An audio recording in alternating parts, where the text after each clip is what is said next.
Bonjour à tous. L'armée américaine chercherait-elle un moyen de contrôler le climat? C'est la question qu'on se pose aujourd'hui dans les reportages. Contrôler le climat en déclenchant par exemple des cyclones ou en provoquant des sécheresses. L'idée paraît farfelue et pourtant, en plein Alaska, l'armée américaine développe depuis plusieurs années un programme de recherche scientifique et militaire sur l'ionosphère. Alors fantasme ou réalité, voici l'enquête d'Audrey Avram sur un récit d'Adrien Pinon.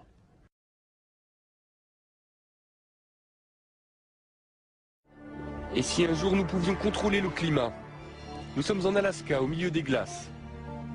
Derrière ces grilles, sur plus de 20 hectares, se trouve une base de l'armée américaine. De loin, on distingue une forêt d'antennes de plus de 20 mètres de haut. Il y en a plus de 80. Officiellement, cette base abrite un programme de recherche scientifique et militaire sur l'ionosphère, l'une des couches de l'atmosphère. Nom de code, HAARP.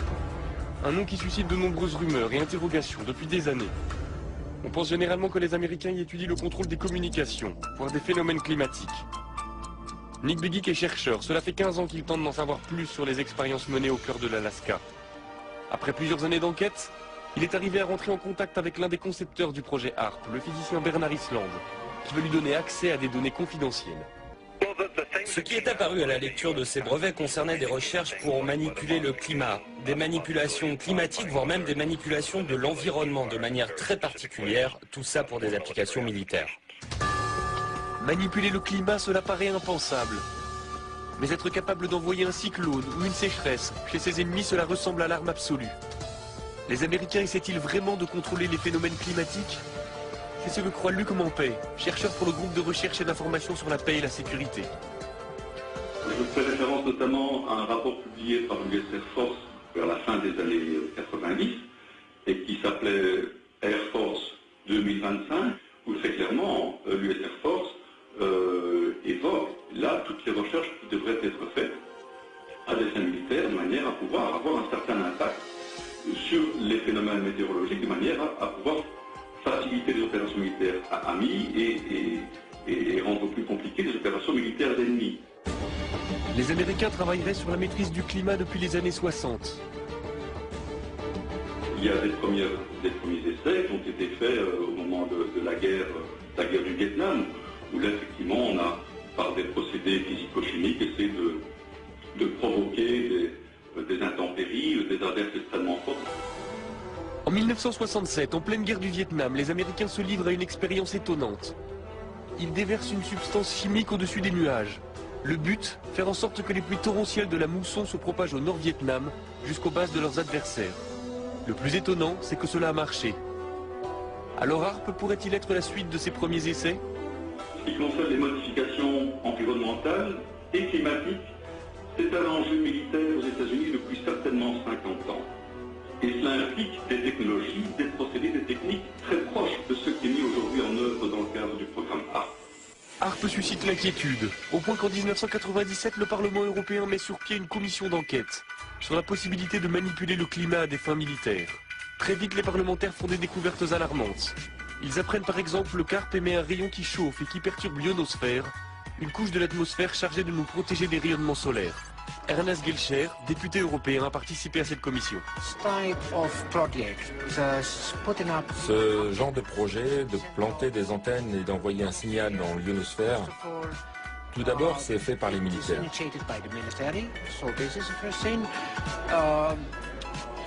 Ils ne savent même pas quel impact ces expériences pourraient avoir.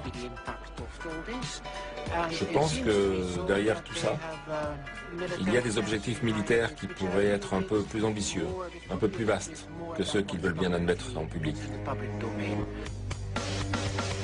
Très vite, les travaux de la commission se heurtent au refus américain de s'exprimer sur HAARP. À l'époque, le président de la commission est un parlementaire britannique, il s'appelle Tom Spencer.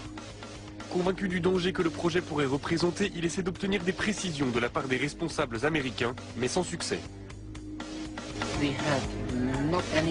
Nous n'avons eu absolument aucun contact avec les Américains. Ils ne sont jamais venus. Pendant les auditions, Tom Spencer lui-même leur a dit qu'ils seraient les bienvenus au Parlement européen. Pour rencontrer les députés européens, ils n'ont jamais répondu. Je crois qu'ils ont délibérément décidé de faire la sourde oreille, d'ignorer le sujet et de ne pas en parler. Un incident va vite calmer les ardeurs de Tom Spencer. En 1999, le président de la commission fait la une des journaux à scandale. Il a été interpellé par la douane à l'aéroport de Londres. En fouillant sa valise, les douaniers ont découvert une vidéo pornographique gay et quelques grammes de cannabis. La carrière politique du député est brisée, la commission déstabilisée. Nick Begich a gardé le contact avec l'ancien député.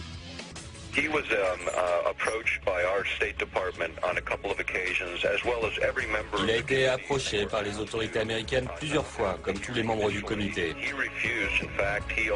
On lui a demandé de ne pas organiser ses auditions. Il a refusé et même accéléré la procédure. Il a essayé de parler avec les Américains, il a essayé de parler avec l'OTAN.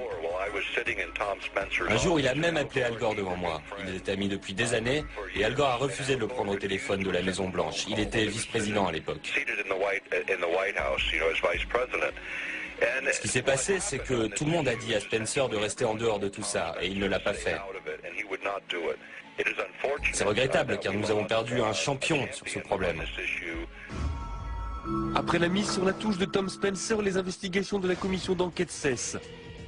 Cela n'empêche pas de nombreux chercheurs de continuer à se poser des questions sur les expériences menées par l'armée américaine en Alaska. C'est le cas du physicien Jean-Jacques Berthelier.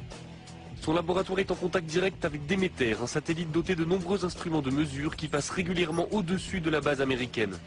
Lorsqu'on passe au-dessus de Harp, on voit quelque chose qui n'a pas l'air, pour un profane, n'est pas très étonnant, mais on voit ici un signal à 1 méga, à peu près un petit peu plus de 1 méga, qui est une émission dont on sait que c'est émis par Harp. Donc vous voyez bien que dans le milieu naturel, il n'y a pas ce genre d'émission. Et ce qu'on voit surtout qui est intriguant, c'est le fait qu'on a une baisse d'un facteur 2 ou 3 de la densité et une augmentation assez sensible de la température. Ce qui montre que Harp arrive à modifier quand même assez profondément l'ionosphère. Ainsi, le projet HARP fonctionne et son rayon peut modifier l'ionosphère. Mais il n'y a pas de preuve formelle que l'objectif est de pouvoir manipuler le climat à des fins militaires. Pourtant, le docteur Begich est persuadé que l'armée américaine possède une arme d'une puissance sans précédent. On va continuer à parler de ce projet pour sensibiliser le public et pour convaincre les politiques de prendre les choses en main. Pour nos libertés, pour nos vies privées, personne ne peut l'ignorer.